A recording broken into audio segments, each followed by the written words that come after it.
We were staying in Paris to get away from your parents, and I thought, wow, if I could take this in a shot right. Coucou tout le monde, donc aujourd'hui je vous retrouve dans une nouvelle vidéo et aujourd'hui on va parler de la cup. Donc vous aviez été plusieurs à me demander une vidéo là-dessus et donc du coup j'ai mis une petite photo sur Insta et je vous ai demandé de me poser des questions par rapport à ça. Les points que vous voulez que j'aborde dans la vidéo, je savais déjà un peu ce que je voulais dire mais je me suis dit je suis sûre d'oublier des trucs, vous allez encore avoir des questions donc au moins là je me base par rapport à vos questions, enfin en fait j'ai déjà une base et ensuite je réponds à vos questions et je me suis aperçue qu'en fait il y avait énormément de personnes qui savaient pas du tout ce que c'était. En mettant l'image comme ça ils étaient là, ça sert à quoi? Il y en a qui savaient à peu près à quoi ça servait mais pas comment ça se mettait, pas comment ça marchait, donc je me suis dit je vais faire une vidéo là-dessus et du coup moi j'avais dû voir une vidéo sur ça il y a peut-être genre 2 ans. Il n'y avait pas énormément de monde qui en parlait. Donc je vais moi vous en parler. Donc ça là, cette petite chose, ça s'appelle une cup ou une coupe menstruelle ou appelez-la comme vous voulez. Donc déjà à quoi ça sert? C'est une protection périodique donc pour les règles et elle se pose dans le vagin plus bas que le tampon pour récupérer en fait le sang, voilà. Donc du coup moi la mienne je sais plus exactement ça fait combien de temps que je l'ai achetée, je sais pas, je pense que ça fait peut-être plus d'1 an mais je me souviens plus, j'ai plus la date donc voilà, sorry. Donc c'est la marque B-Cup, je l'avais achetée chez Monoprix donc en taille 1, j'ai mes petites notes ici avec ce que je dois dire. Je l'avais payé 18 € et quelques je pense. Elle est censée durer 5 ans. Au niveau des ingrédients, c'est 100% du silicone médical. Donc voilà, par contre la mienne, vous voyez que ne vous inquiétez pas, elle est pas sale en fait. Là elle est propre. Hein. C'est juste que du coup elle est un petit peu jaunie parce que bah si vous savez le sang, genre même quand vous saignez du nez, que vous faites une tache, vous mettez un peu d'eau dessus. Ça jaunit en fait, voilà c'est comme ça. À la base elle était toute transparente et du coup elle est un petit peu jaunie mais bon elle est totalement propre, elle est stérilisée, lavée, tout ce que vous voulez, vous pouvez la lécher là. C'est bizarre ce que je dis.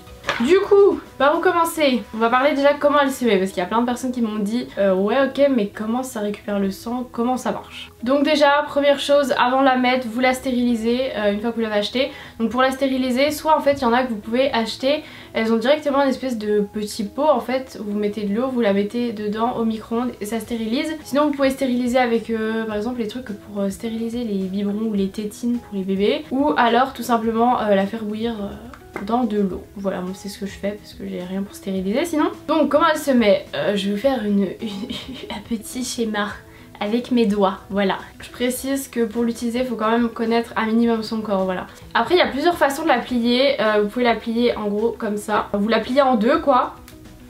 Soit vous la pliez en deux, soit il y en a qui appuient sur un côté et qui mettent comme ça. Ça fait une sorte de, je sais pas, un truc bizarre. Après voilà, vous la mettez comme vous voulez, moi je plie en deux. Donc une fois qu'elle est pliée en deux, vous avez votre super petit, c'est très beau. Donc en fait il suffit juste de l'insérer, voilà, et en fait une fois qu'elle va remonter dans le vagin, au bout d'un moment elle va s'ouvrir comme ça et en fait là ce sera hermétique aux parois du vagin on va dire, et du coup c'est le sang coulera directement là-dedans et ça partira pas à côté. Donc les premières fois c'est peut-être un petit peu difficile si vous la mettez mal par exemple, si vous la mettez comme ça et qu'elle s'est pas ouverte bien.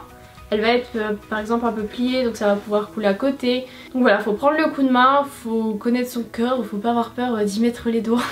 On se lave les mains avant aussi, c'est très important que vous ameniez pas je ne sais quel microbe à l'intérieur de vous. Enfin, après ça c'est votre problème mais bon. Je préfère préciser. Après il y en a qui disent que une fois qu'ils l'ont mis comme ça, qui vérifient en gros avec le doigt voir si c'est bien mis et tout. Après franchement si c'est mal mis vous le sentez quand même. Après si c'est un petit peu plié ça se peut que vous le sentez pas. On m'a beaucoup demandé aussi si ça se sentait à l'intérieur mais non parce qu'en fait une fois que vous la mettez elle est comme ça et vous la sentez plus du tout. Ça se peut qu'il dépasse un tout petit peu. Alors il y a certaines marques qui est vraiment long donc vous pouvez les couper. Moi au début je m'étais dit mais c'est super long ça, et en fait pas du tout parce qu'au bout d'un moment au fil de la journée en fait elle remonte un petit peu pour se mettre dans la meilleure position toute seule quoi, et du coup limite quand vous devez la changer limite vous sentez plus le petit truc quoi. Donc voilà, il y en existe soit avec des tiges, il y en existe avec des espèces de petits anneaux, il y en a juste une boule au bout, voilà, à vous de choisir. Moi il n'y avait que celle-ci à Monoprix et vu les autres petits trucs je pense que c'est celle-ci le plus pratique, ça fait un peu style fil comme le tampon en fait, sauf que non. Ensuite au niveau de la position pour la mettre, ça après franchement c'est comme vous voulez. Vous pouvez le faire sous la douche, vous pouvez le faire au-dessus des toilettes. Après faut faire très gaffe, faut quand même bien la tenir parce que si vous la faites tomber dans les toilettes, on la réutilise pas après hein. Voilà, il y en a qui vont se mettre accroupis, il y en a qui vont se mettre debout avec une jambe levée. Franchement c'est à vous de trouver la position que vous préférez.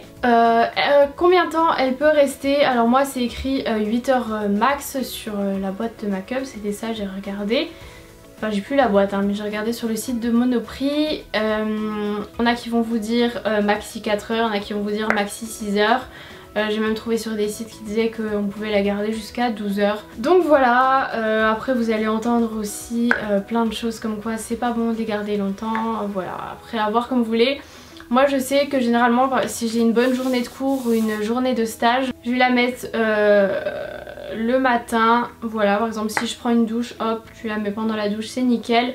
L'eau ça peut servir de lubrifiant aussi. Donc si jamais vous n'arrivez pas à la mettre, vous pouvez aussi utiliser du lubrifiant. Il conseille plutôt du lubrifiant à base d'eau. J'ai vu qu'il y en a qui utilisaient aussi de l'huile de coco. Voilà, j'ai pas testé donc je peux pas vraiment vous dire ce qui est le mieux, ce qui est pas bien. Donc j'étais en train de dire que du coup tu la mets pendant ta douche. Moi je passe ma journée, donc quand je suis en stage généralement j'ai 7-8 heures de stage. Donc voilà, moi je la garde ce temps là parce que franchement je trouve ça pas très pratique d'aller la changer là-bas. Puis même franchement en stage, il y a des jours où j'ai pas le temps d'aller aux toilettes. Voilà, c'est... limite j'ai à peine le temps de manger donc voilà. Et ensuite moi ce que je préfère franchement c'est l'enlever pendant la douche. C'est beaucoup plus simple. T'es pendant ta douche, tu l'enlèves, tu la renverses pas comme ça dans ta douche hein, parce qu'il y a le sang quand même dedans. Tu la verses directement là où l'eau se vide en fait. Tu la rinces à l'eau dans ta douche, tu te rinces toi tranquille.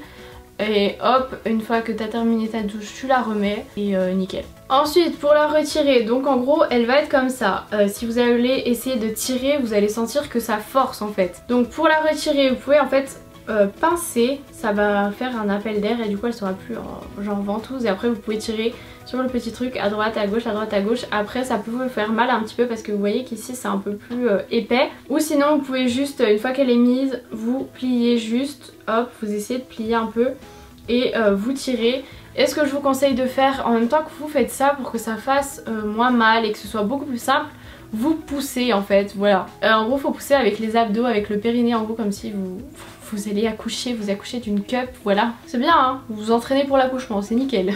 Et quand vous la retirez, essayez de pas tirer non plus d'un coup comme ça. Si vous êtes par exemple au-dessus des toilettes, au-dessus du sol ou que vous avez vos habits, votre pantalon en bas des jambes ou je sais pas quoi, parce que ça peut très bien faire comme ça et hop, vous videz tout dessus. Si vous êtes dans la douche, c'est pas très grave. Mais voilà, essayez quand même de tirer doucement, de pas vous faire mal aussi et de la tenir bien droite. Ensuite vous la videz. Ce qui est le mieux c'est de la rincer. Après si vous êtes dans des toilettes publiques, franchement c'est pas simple parce que tu vas pas sortir des toilettes avec ta cup, coucou. Donc vous pouvez prendre sur vous par exemple une bouteille d'eau et vous videz au-dessus des toilettes, vous rincez vite fait, vous la remettez. Pas de soucis. Vous la laverez mieux le soir quand vous rentrez chez vous au pire. Je vous conseille pas forcément de la stériliser à chaque fois que vous la changez hein. Juste la rincer à l'eau claire ça suffit. Même après le cycle, j'ai vu qu'il y avait beaucoup de filles qui la rinçaient juste à l'eau claire, qui la rangeaient, qui la remettaient pour le prochain. Moi je préfère la stériliser avant de la remettre pour le prochain cycle en fait, je préfère. Même si c'est pas forcément un endroit qui est stérile. Mais moi je préfère, on sait jamais qu'elle est traînée quelque part ou quoi, j'ai pas envie d'attraper une infection ou je ne sais quoi. Donc voilà, là c'est à peu près tout ce que je devais dire. Je vais vous parler juste des différentes sortes qu'il existe. Donc il existe la classique, moi je pense que j'ai une classique parce qu'il n'y avait pas d'autres trucs. Il y a des sites où vous allez pouvoir en trouver des softs, c'est-à-dire qu'elles sont plus molles en fait. Et il y en existe des sports en gros. Pour les activités sportives très intenses ou pour celles qui ont un plancher pelvien tonique, voilà. Classique perso ça me va très bien. Et il existe plusieurs tailles, donc moi j'ai la taille 1, c'est-à-dire la taille standard, et vous avez la taille 2 qui est pour les femmes qui ont eu plusieurs enfants, qui ont déjà accouché, tout ça, donc apparemment c'est assez gros, donc écoutez, je sais pas du tout, j'ai jamais vu en vrai à quoi ça ressemble une taille 2, mais moi la taille 1 ça va très bien. Et du coup en parlant des tailles, on va dire que ça rejoint un petit peu. Là je vais lire toutes vos questions. Donc la première question et la question qui m'a été posée le plus souvent c'est est-ce qu'on peut l'utiliser si on est vierge, si on n'a pas eu de rapport, tout ça. Et la réponse est oui, bien sûr, c'est comme les tampons, vous pouvez très bien l'utiliser si vous avez jamais eu de rapport. Donc j'essaierai de vous mettre en barre d'infos. J'ai vu qu'il y avait plusieurs sites qui en vendaient des spéciales, enfin la marque Meluna qui m'ont fait une shorty qui coûte 15,90 et qui est spécialement fait pour les filles vierges. Donc j'essaierai de vous mettre ça en barre d'infos. Et aussi une question qu'on m'a demandé si ça enlevait la virginité, mais non, en fait tu peux pas ne plus être vierge tant que t'as pas eu de rapport, c'est... voilà. Ensuite on m'a demandé si c'était difficile à mettre, si c'était douloureux. Alors oui, les premiers coups ça peut être un petit peu difficile à mettre puisque vous n'avez pas forcément l'habitude, voilà, ça ressemble quand même pas à un tampon. Donc je vous conseille, moi la première fois que vous l'utilisez, c'est de le faire déjà la première journée ou même la première semaine pendant des vacances, quand vous êtes chez vous, parce que si vous la mettez mal, que vous êtes en cours, vous n'allez pas forcément passer une très bonne journée. Et surtout il faut pas stresser quand vous la mettez parce que ça va contracter. Et du coup bah, si vous contractez, vous n'allez pas décontracter, donc il y aura pas, ça va forcer quoi. Est-ce que c'est douloureux? Pas spécialement, juste comme j'ai dit, quand on l'enlève c'est pas agréable en fait de sentir l'espèce de petit truc là qui passe. Même quand vous le mettez c'est pas forcément agréable, mais c'est pas douloureux non plus quoi. On m'a demandé si je préférais la cup, tampon ou serviette. Alors serviette j'en ai porté que au tout début de mes règles parce qu'en gros je connaissais un peu que ça, j'avais un peu peur de porter des tampons, voilà. Et franchement j'aime pas, t'as l'impression que t'as une couche. Bon je sais que maintenant ils en font des très fines, mais le problème des très fines, j'avais essayé hein, mais t'es obligé de la changer tout le temps parce que sinon ça va pas quoi. En plus je sais pas, j'ai l'impression quand j'étais en cours je voulais rester assise parce que quand tu te lèves t'as l'impression que ça... je sais pas, que ça te coule dessus, t'éternues, c'est pas grave du tout, franchement j'ai détesté. Ensuite pour les tampons, c'est pas que j'aime pas la façon dont ça se met, dont ça s'utilise, c'est qu'en fait on sait pas exactement de quoi c'est fait. Franchement les trucs chimiques qu'il y a à l'intérieur, bof. Là c'est du silicone médical, donc vous mettez pas des espèces de trucs à l'intérieur. Et les serviettes et les tampons c'est hyper asséchant, vous pouvez pas les mettre si vous avez pas, enfin genre les tampons vous pouvez pas les mettre avant d'avoir vos règles parce que ça assèche de trop. Donc on m'a demandé comment faire dans les endroits publics en cours. Bah du coup je vous en ai un petit peu parlé avant. Soit vous avez une journée de maxi 8 heures et vous pouvez la garder, enfin pour moi.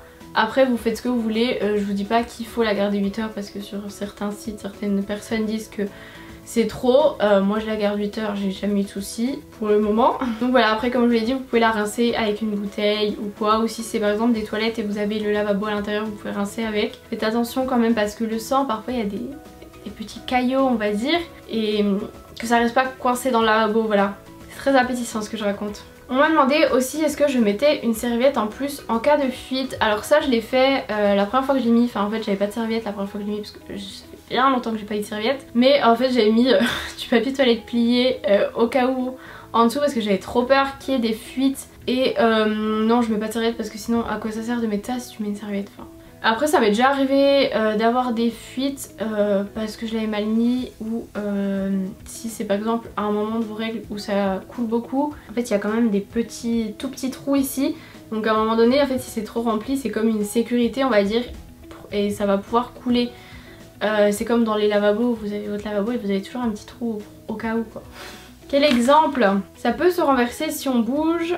Alors bah non en fait puisque c'est genre une ventouse comme ça, et du coup même si vous bougez comme ça et bah ça se renverse pas. Enfin quand je dors c'est jamais renversé partout, non. Est-ce qu'elle va dans l'eau? Alors oui, et ça c'est top en fait, c'est comme le tampon, ça va dans l'eau, mais c'est encore mieux parce que le tampon quand vous allez dans l'eau il va gonfler avec l'eau, alors que là ben non en fait, et l'eau ne va pas rentrer à l'intérieur, donc c'est génial. On m'a demandé aussi si c'était choquant de voir son sang. Alors personnellement déjà je suis en école d'inf, donc j'ai déjà vu des trucs bien plus dégoûtants et le sang ça me gêne pas du tout. Et contrairement au sang par exemple sur les serviettes ou tampons qui a une odeur en fait parce que le sang a séché et du coup c'est là que ça sent, là pas du tout en fait, c'est du sang liquide donc il est pas sec, il n'y a pas vraiment d'odeur, pas ça dégoûtant, enfin, c'est du sang quoi, et en plus c'est du sang propre, donc pour moi ça ne me gêne pas. Et faut savoir aussi que pendant un cycle de règles on perd de 50 à 150 ml de sang, c'est à dire moins d'un verre en gros, un verre standard. Donc c'est vraiment pas énorme et vous attendez pas à avoir des quantités énormes. Ensuite on m'a demandé au niveau du syndrome du choc toxique, qu'est-ce que j'en pensais, tout ça, parce qu'il y a des articles qui sont sortis en disant que la cup c'était pire que le tampon, tout ça, enfin bref. Donc du coup pour celles qui savent pas, le syndrome du choc toxique, j'ai ma petite définition, c'est une infection due à certaines souches du staphylocoque doré qui peuvent atteindre l'organisme, et en fait c'est des bactéries qui sont dans le sang qui peuvent être mortelles, qui ne le sont pas forcément, attention. Et après plusieurs études, ils ont dit qu'aucune protection ne favorisait le syndrome du choc toxique. Bah le soleil il s'est caché. Donc du coup que ce soit serviette, tampon ou la cup, ça ne favorise pas, mais en fait ce qui favorisait c'était l'oxygène qu'il y avait à l'intérieur. Donc certaines personnes ont dit qu'il y avait plus d'oxygène vu qu'en fait ça c'était plus gros et que ça rentrait plus d'oxygène à l'intérieur. Sauf que pour moi en fait une fois qu'elle est mise en fait c'est une ventouse, donc il n'y a pas l'air qui rentre entre temps, alors que le tampon pour moi ça rentre entre temps. Je sais pas s'il y a déjà eu des syndromes du choc toxique avec la cup. Personnellement j'en ai entendu qu'avec les tampons, donc je ne sais pas. Voilà, j'ai pas fait d'études là-dessus, je peux pas vous certifier quelque chose. Moi je vous dis juste que moi j'en pense. Voilà, je suis pas médecin, j'ai pas fait des trucs dans des laboratoires pour vérifier. Mais du coup pour éviter le syndrome du choc toxique, que ce soit avec la serviette, avec le tampon, avec la cup, peu importe, voilà, c'est l'hygiène. Donc là pour la cup, faut rincer sa protection toutes les 4 à 8 heures. Donc 12 heures grand max, en se lavant les mains avant et après. Pareil pour le tampon, on se lave les mains. Quand vous mettez votre serviette, pareil, enfin ça me paraît logique. Et j'ai entendu dire aussi qu'il y avait plus de risques la nuit, vu que c'était à l'horizontale.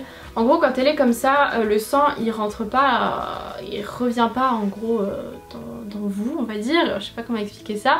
Il reste là-dedans, mais quand vous dormez c'est comme ça, donc c'est à dire que le sang il peut stagner comme ça. Et c'est là apparemment qu'il y aurait eu le plus de syndrome du choc toxique, ce serait la nuit. Voilà, et beaucoup disent que la nuit il faudrait porter que des serviettes. Personnellement déjà la nuit si tu bouges il peut très vite se passer un accident, hein. Toutes les fuites que j'ai eues au début de mes règles sur mon lit c'était parce que je portais une serviette. Voilà, j'aime pas trop, t'as l'impression que t'as une couche. Ensuite ce qu'il fallait éviter aussi c'est les tampons qui ont une grosse absorption, en gros les trucs maxi et tout, ça c'était à éviter. Il y avait une marque qui en vendait où il y avait des trucs toxiques à l'intérieur de la composition, mais elle est retirée du marché, donc ne vous inquiétez pas. Et aussi quelque chose à vous dire, c'est qu'il y a environ 20 personnes par an qui sont atteintes. Par contre je sais pas si c'est en France ou dans le monde, j'ai pas l'info, mais même 20 personnes en France par an, voilà c'est un risque qui est vraiment très faible. Donc moi j'avais regardé le reportage qui s'appelle Tampon, notre ennemi intime, et ça m'avait conforté dans l'idée de ne plus en porter, hein. Depuis un moment déjà je ne voulais plus trop, mais alors là. Et vous avez peut-être entendu, donc c'est Lorraine Wasser, j'ai le nom sur ma petite feuille. C'est une mannequin, elle a été amputée d'une jambe suite à un choc toxique après un port de tampon. Donc voilà, je vous dis vite fait les symptômes pendant qu'on y est, hein. Donc c'est de la fièvre très élevée, donc c'est-à-dire 39 degrés et plus, des vomissements, diarrhée, maux de tête, maux de gorge, étourdissement, évanouissement, douleurs musculaires, éruption cutanée, un peu comme un coup de soleil. Donc si vous avez juste mal à la gorge, mal à la tête, vous inquiétez pas, tranquille. Si vous avez tout ça, go aux urgences, hein. Pour le syndrome du choc toxique, comme je l'ai dit, ça peut être mortel, mais ça l'est pas forcément. Et ça se traite sous antibio, voilà. Donc j'espère que j'ai pas dit de bêtises. Encore une fois, comme je l'ai dit, je suis pas médecin, je suis pas laborantin, ça se dit comme ça. Donc peut-être que j'ai dit des bêtises, si jamais n'hésitez pas à me rectifier en barre d'infos. Après pour le syndrome du choc toxique, comme je l'ai dit, c'est aussi ce que moi je pense, donc c'est pas forcément la vérité absolue. Bref, on va retourner sur la cup et je vais vous parler des points positifs et des points négatifs. On va commencer par les points négatifs, donc je dirais que c'est l'entretien. Au niveau du changement, c'est pas forcément hyper agréable. C'est pas ce qui est de plus pratique en fait, parce qu'il faut quand même vider le truc, tout ça machin. Le temps d'adaptation, que ça peut être un peu désagréable au début, mais après franchement on s'y habitue. Et aussi qu'il faut connaître son corps, surtout si vous êtes assez jeune. Voilà, faut pas avoir peur. J'ai enfilé un truc. Et au niveau des points positifs, il y en a beaucoup plus. C'est économique, donc environ 20 € pour 5 ans. Je sais pas quel est votre budget niveau serviettes ou tampons par an, mais je pense que ça dépasse largement les 20 € par an. Donc là 20 € c'est pour 5 ans, donc beaucoup plus économique. C'est écologique parce que en fait la seule chose que vous jetez c'est le carton d'emballage. Ça vous l'achetez qu'au bout de 5 ans, donc ça va. Et d'ailleurs je vous ai pas montré mais elle était vendue avec ça. En fait pour que vous puissiez la ranger, donc c'est assez discret dans le sac hein. Moi je trouve que c'est une protection plus longue et plus sûre, voilà, moins de risque de fuite, tu la sens pas, je préfère. Elle est utilisable dans l'eau, ça se voit pas même si vous êtes complètement nu, puisque une fois qu'elle est mise, vous avez juste ce petit truc qui peut dépasser, encore comme j'ai dit au bout d'un moment ça se remonte tout seul. Et ça se voit absolument pas. C'est pratique donc à transporter, comme j'ai dit vous avez juste à la mettre là-dedans. Et j'en ai parlé aussi, ça irrite pas et ça n'assèche pas la flore. Et petit conseil parce qu'en fait j'ai lu un truc et une fille racontait une petite anecdote là-dessus et il faut faire attention de ne pas la faire tomber parce que ça rebondit et elle a expliqué qu'en gros elle l'avait fait tomber, c'était dans les toilettes de son boulot je crois, et qu'elle avait rebondi partout et que ça en avait foutu partout, qu'elle est passée je sais pas combien de temps à la nettoyer. Donc on la tient bien dans ses mains pour pas qu'elle tombe et qu'elle rebondisse, pour pas qu'elle tombe dans les toilettes, et quand vous la changez dans un endroit public, vous la posez surtout pas sur un endroit comme ça quoi, c'est dégueu. Donc voilà pour cette vidéo, je pense que j'ai répondu à pas mal de choses, elle a été assez longue, j'ai essayé d'être le plus clair possible, d'expliquer le mieux possible, de dire le moins de bêtises possible. En tout cas franchement moi je ne reviendrai pas ni tampon ni serviette, j'en suis convaincue que c'est le meilleur, en tout cas pour ma part. N'hésitez pas à me donner vos expériences là-dessus, n'hésitez pas à me corriger si j'ai dit une bêtise quelque part ou si vous n'êtes pas d'accord sur un point, parce que alors j'ai vu des articles de filles qui trouvent ça complètement nul, qui n'y arrivent pas, voilà. Donc n'hésitez pas à me donner vos avis, voilà, j'attends vos petits commentaires, vos petits likes si ça vous a plu. N'hésitez pas à partager aussi parce que je trouve qu'on n'en parle pas assez et c'est un peu tabou. De toute façon les règles c'est un peu tabou, moi je m'en fous mais voilà. Et comme je l'ai dit aussi, n'hésitez pas à partager pour les personnes qui ne connaissent pas du tout, parce qu'il y a énormément de personnes qui connaissent pas du tout cette méthode là et je trouve ça très très dommage. Donc voilà, je vous fais de très gros bisous, j'espère que ça vous aura plu, que ça vous aura appris des choses et peut-être que vous allez tester. N'hésitez pas à me le dire si vous avez testé ou pas. Et je vous dis à plus tard pour une prochaine vidéo.